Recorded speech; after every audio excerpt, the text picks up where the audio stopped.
Eh bien salut tout le monde, c'est Aflex, j'espère que vous allez bien, en tout cas moi ça va super. Aujourd'hui on se retrouve pour une nouvelle vidéo les gars, qui était pas spécialement prévue, mais voilà, une petite vidéo sur un coup de tête comme d'hab, et on va tout simplement parler de Drake et Future, puisque apparemment leur clash est terminé. Et je pense que c'est assez intéressant en fait, parce que ça montre en fait plusieurs choses, mais du coup voilà, on va en parler aujourd'hui. Alors comme d'hab les gars, pour tous ceux qui veulent me parler, n'hésitez pas à aller me DM sur Insta, mon Insta c'est AflexYT, je réponds à tous les DM sans exception. Alors voilà, parfois je prends quelques jours, parce que franchement bah voilà, je suis souvent occupé et tout, mais honnêtement si vous voulez vraiment me parler et tout, bah n'hésitez pas à aller me DM, tu peux me parler de tout ce que tu veux frérot, et je te répondrai à coup sûr. Mais du coup les gars, bon bah aujourd'hui on va parler de tout ça. Alors bon, c'est assez intéressant parce que voilà, j'ai fait beaucoup de vidéos, je pense que je vous apprends rien du tout, tout le monde sait que voilà, Drake était en clash avec la terre entière à partir du moment où Kendrick Lamar l'a attaqué, hein, pas avant. Mais c'est assez intéressant justement, et du coup parmi tous ces gens, eh bien on avait pu voir qu'apparemment Metro Boomin avait réussi à monter Future contre Drake. Alors, est-ce que c'est réellement ce qui s'est passé? Honnêtement, j'en sais rien, hein, les gars. Je suis pas dans leur vie. Mais en tout cas, franchement, j'en ai l'impression. Hein. J'ai l'impression que c'est vraiment lui qui l'a influencé et tout. Parce que justement, en fait, le fait qu'ils aient réussi à en profiter pour faire 2 albums où ils clashaient Drake, qu'ils l'ont utilisé pour leur promo et tout, moi je trouve ça assez crade. Mais j'ai l'impression que c'était vraiment une idée de Metro Boomin. Et je sais pas, par la manière dont il faisait un pressing en fait sur les réseaux et tout, c'est personnellement l'impression que j'ai.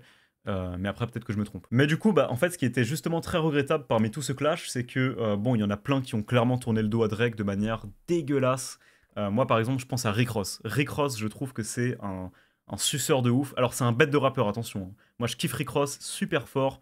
En plus, il a vraiment une oreille de dingue pour choisir les instrus, je trouve. C'est-à-dire que, pour le coup, il y a des rappeurs qui sont forts, mais qui choisissent que des instrus de merde. Je sais pas si vous voyez, mais j'ai l'impression qu'il y en a plein. Mais alors Rick Ross, par contre, c'est que des instrus hyper stylés. Il a une oreille musicale incroyable. Mais par contre, dans sa personne, je trouve que c'est un gros suceur de ouf. Parce que pour moi, en fait, la manière dont il a tourné le dos à Drake, alors que Drake lui a donné ses plus gros hits, et vraiment tous ses plus gros hits, hein, dites-vous. Hein. C'est pas juste un, deux ou trois, hein, c'est tous ses plus gros hits, c'est Drake, genre direct. Et c'est bien connu que tous les morceaux qui ont le mieux marché à Rick Ross, c'est que des feats avec Drake. Vraiment que ça.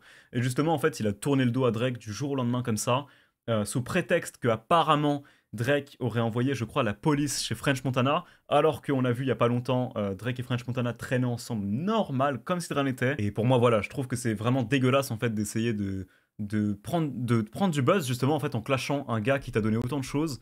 Et justement, en plus de ça, d'essayer de capitaliser dessus, de lâcher des morceaux, où en plus tu dis des choses que avant tu ne pensais pas du tout. C'est-à-dire que pour moi, en fait, je trouve ça assez facile de dire que Drake c'est un blanc, qu'il fait pas partie de la culture et tout, uniquement quand Kendrick Lamar l'a déjà clashé. Mais par contre, quand avant t'avais besoin de hit avec Drake, que t'avais besoin de faire des morceaux qui tournaient en club avec ce mec et tout, là bizarrement c'était pas un blanc hein, Drake. Hein. Bizarrement là c'était un mec de la culture, un mec à qui tu montrais de l'amour et tout, c'est très bizarre. Hein. Mais par contre, à partir du moment où toute la terre est déjà en clash avec lui, que c'est le moment ou jamais pour éteindre Drake et tout, bizarrement là c'est BBL Drizzy, c'est le White Drake, enfin c'est bizarre, hein. Personnellement moi je trouve ça assez hypocrite, mais voilà, après c'est mon avis. Mais du coup, justement, eh bien parmi toutes les personnes qu'il avait clashé, il y avait du coup Future qu'il a clashé dans les 2 albums qu'il a fait avec Metro Boomin, qui disait justement que bah voilà, c'était son fan numéro 1, tout ça, enfin bref, je vais pas y revenir, j'avais fait une vidéo entière sur ça, sur toutes les personnes justement qui avaient clashé Drake et tout, que j'ai mise en privé d'ailleurs, mais bref, c'est pas le sujet.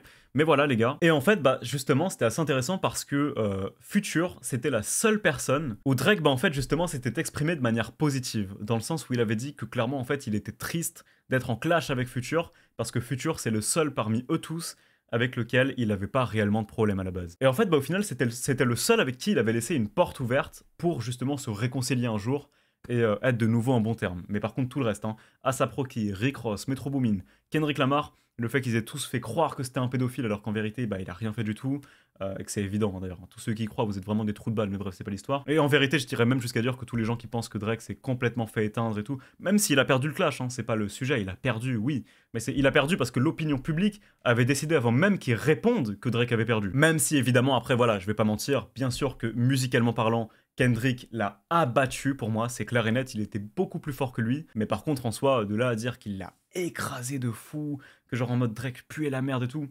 les gens qui disent ça en réalité, en général, c'est des gens qui connaissent rien au rap, qui comprennent même pas vraiment ce qu'ils écoutent, enfin bref, voilà. Moi, j'en tiens même pas vraiment compte et je vais même pas débattre avec ces gens-là.